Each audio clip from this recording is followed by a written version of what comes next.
The phone call came at 10:47 p.m., 11 hours before I was supposed to walk down the aisle at the Riverside Gardens venue. I was in my hotel room, wedding dress hanging on the closet door, when the coordinator's panicked voice shattered my pre-wedding calm. "Ms. Walker, I'm so sorry, but your venue has been canceled. Your father called this afternoon and canceled everything. The ceremony space, the reception hall, the catering. He said there would be no wedding tomorrow." I sat down hard on the bed, my hands suddenly numb. That's impossible. He can't cancel my wedding. He was listed as the primary contact since he put down the initial deposit. He had all the confirmation numbers. "I'm so sorry, but we've already booked another event for tomorrow afternoon. There's nothing we can do." I hung up and immediately called my father. He answered on the second ring, and I could hear the TV blaring in the background, probably watching sports with my brother as usual. "What did you do?" I whispered. "Finally came to my senses is what I did," he said, not even pretending to misunderstand. "You're too ugly for a big wedding anyway, Iris. 200 guests, a garden venue? Who are you trying to fool?" My mother's voice chimed in, speakerphone, of course. She laughed, that sharp, bitter sound I'd heard my whole life. "Save the money for your sister's real wedding. When Chloe gets married, it'll be worth celebrating. She's actually pretty enough to deserve it." "My wedding is tomorrow," I said, my voice shaking. "The guests are flying in. Everything is paid for." "Was paid for," Dad corrected. "I got most of the deposits back. Amazing what you can do when you're the one who paid. Oh, that reminds me, I canceled the photographer too, and the flowers, and that ridiculous string quartet. You're not even paying for this wedding. James and I paid for everything ourselves." "With whose help?" Dad's voice turned nasty. "Who co-signed your venue contract because you needed to establish credit history? Who put down the deposit when you were short that first month? You needed Daddy's help then, and Daddy decided to take it back. This is illegal. This is parenting," he interrupted. "Somebody had to stop you from embarrassing yourself. Walking down that aisle like you're some princess when you look like you. At least now James can find someone in his league." Mom laughed again. "Maybe we did him a favor. He's so handsome, and you're so you." Everyone would have spent the whole wedding wondering what he was thinking. "Chloe needs a new car," Dad added. "The money from your deposits will cover a nice down payment. See, everyone wins." The line went dead. I sat in that hotel room, staring at my wedding dress. The one I'd spent months finding, the one that made me feel beautiful for the first time in my life. And didn't cry. Not yet. Because they had no idea what I'd already planned. See, this wasn't the first time they'd done something like this. When I was 16, they canceled my sweet 16 party the morning of, saying I was too awkward for a party and giving the money to Chloe for shopping. When I graduated high school as valedictorian, they skipped the ceremony to take Chloe to a modeling audition. She didn't get the job. When I got into MIT for graduate school, they told the whole family I'd probably drop out anyway, so why celebrate? But the worst was 2 years ago. I'd been selected for a prestigious engineering award, youngest woman ever to receive it. The ceremony was black tie with industry leaders from around the world. My parents RSVP'd yes, then didn't show. Later, I found out they told people I'd lied about the award because girls like Iris don't win things like that. That's when I started planning, not for revenge exactly, for freedom, for proof. And now, 11 hours before my wedding, they'd played their final card. They just didn't know I'd been holding a royal flush for 2 years. I picked up my phone and scrolled to a contact labeled insurance policy. James had thought I was paranoid when I'd insisted on this backup plan. Now he'd understand why I never trusted my family with anything important.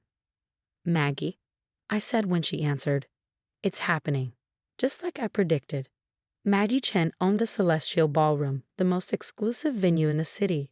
She was also my mentor's wife, and she'd been horrified when I told her about my family. 6 months ago, I put down a secret deposit for her venue as a backup, telling her to keep the date open just in case. "Oh, honey," she said.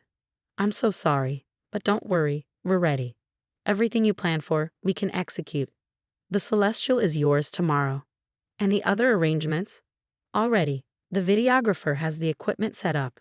The social media team is on standby. Everything you asked for is in place." I hung up and made my next call, To James, my fiancé, who answered with sleep in his voice. Hey, beautiful. Too excited to sleep. They canceled our venue, I said quietly. My parents. They canceled everything. Silence.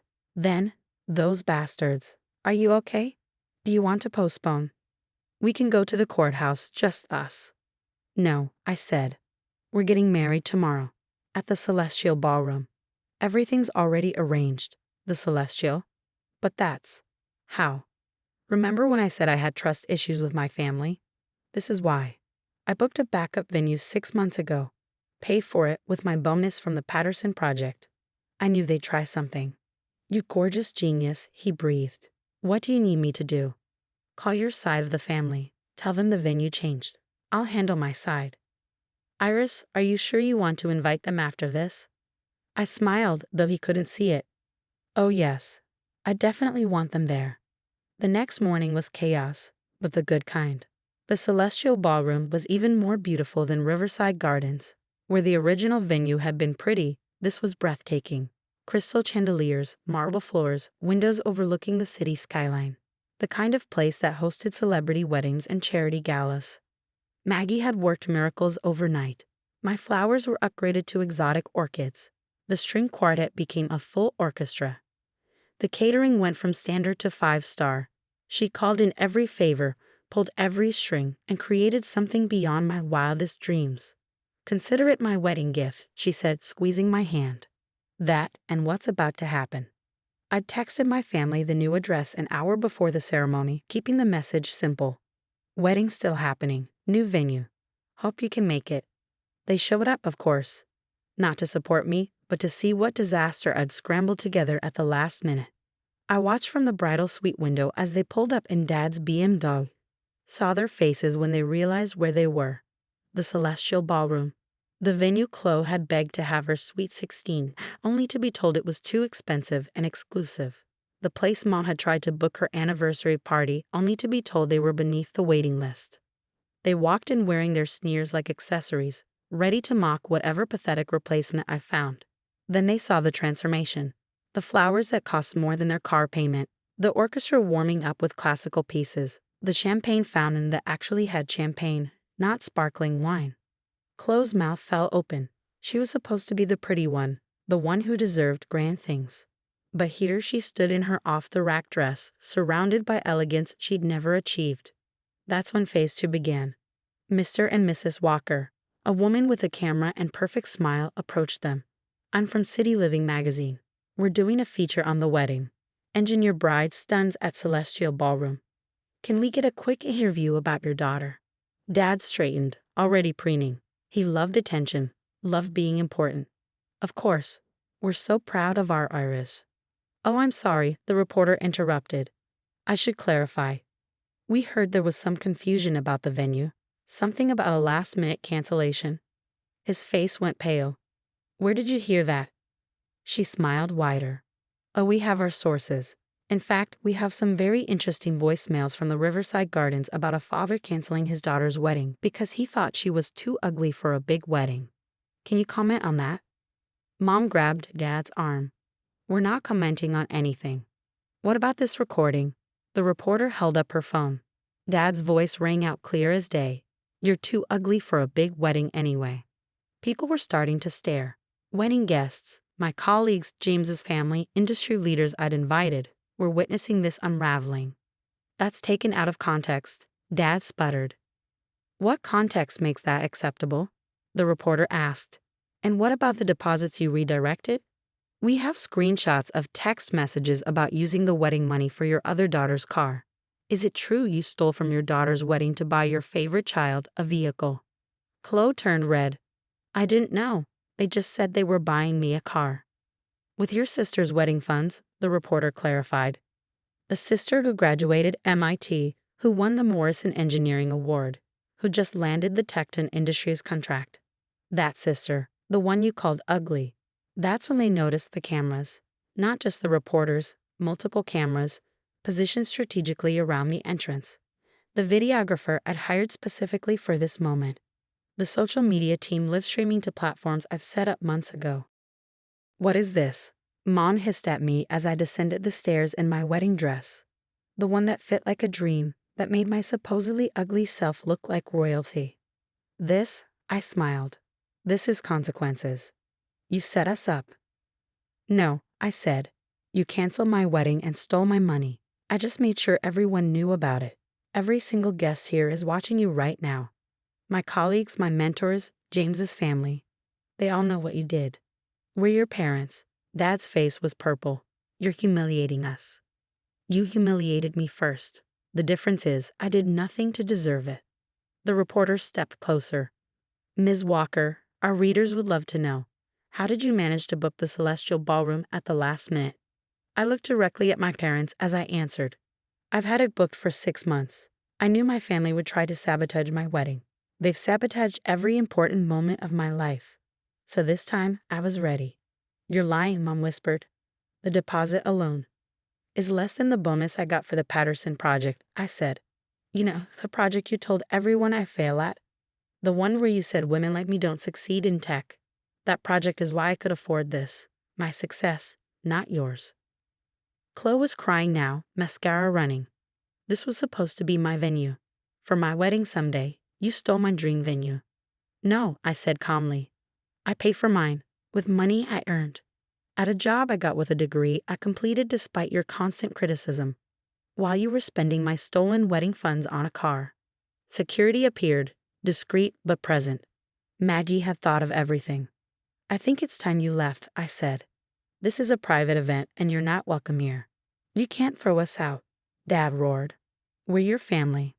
Family doesn't sabotage each other. Family doesn't call each other ugly. Family doesn't steal from each other. I nodded to security. Please escort them out. As they were led away, Mom shrieking about lawsuits and disrespect, I called out one more thing. Oh, and Dad, that primary contact status to use to cancel my venue, I've already had it legally changed. You're no longer authorized on any of my accounts, and those deposits you thought you got back. Riverside Gardens called me first. I redirected them to the Celestial Ballroom. You stole nothing. His face as he realized he'd been played was worth every penny I'd spent. The wedding was perfect. Better than perfect. James cried when he saw me. His family embraced me like I was precious. My colleagues toasted my success. And everyone knew my worth had nothing to do with my family's opinion. The City Living article came out 2 weeks later. Beautiful Bride Overcomes Family Cruelty was the headline. It went viral. The recording of Dad calling me too ugly for a wedding became a talking point about family emotional abuse. My story inspired others to share theirs. Chloe posted a tearful apology video that fooled no one. My parents threatened to sue until they realized I had recordings of years of abuse. They went silent after that, telling family I was dead to them. Good. I'd been dead to them my whole life anyway. The only difference was now everyone knew it. 6 months later, I got a call from Chloe. She was engaged, she said, and couldn't afford a venue. Did I have any connections? Could I help? I'm too ugly to have connections, I said. Remember?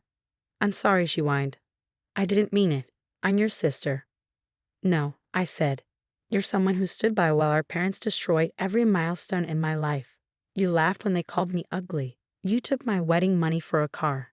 Sisters don't do that. So you won't help me? I'll help you the same way you helped me, which is not at all. I hung up and went back to my life, my beautiful life, with my husband who thinks I'm gorgeous, my job that values my brain, my friends who see my worth. They thought I was too ugly for a big wedding. Turns out, they were too ugly inside to be part of my beautiful life.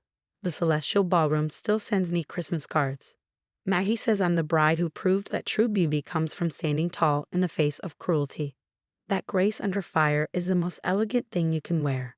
My parents, they're still telling anyone who'll listen that I ruined the family, that I'm a vindictive daughter who humiliated them for no reason. But everyone's seen the video. Everyone's heard the recording. You're too ugly for a big wedding anyway. Those 7 words destroyed them. Not because I made them public, but because they said them at all. Because they believed them. Because they acted on them. I didn't ruin my family. I just refused to let them ruin me. And that's the most beautiful revenge of all.